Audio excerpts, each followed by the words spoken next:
This is the battery disconnect key. Taking that out, you won't be able to start the battery. Make sure that that's in and placed for the day. This is your hydraulic oil checkpoint.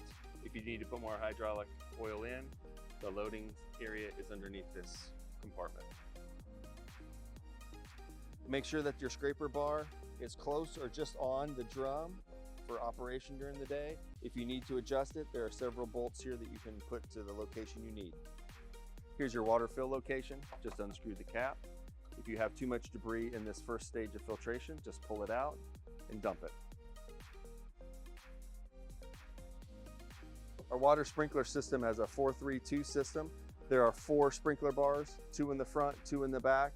There are 3 filter locations, and there are 2 separate water pumps. If you need to change or check your water nozzle, simply turn to the left and take off, and replace or clean as needed.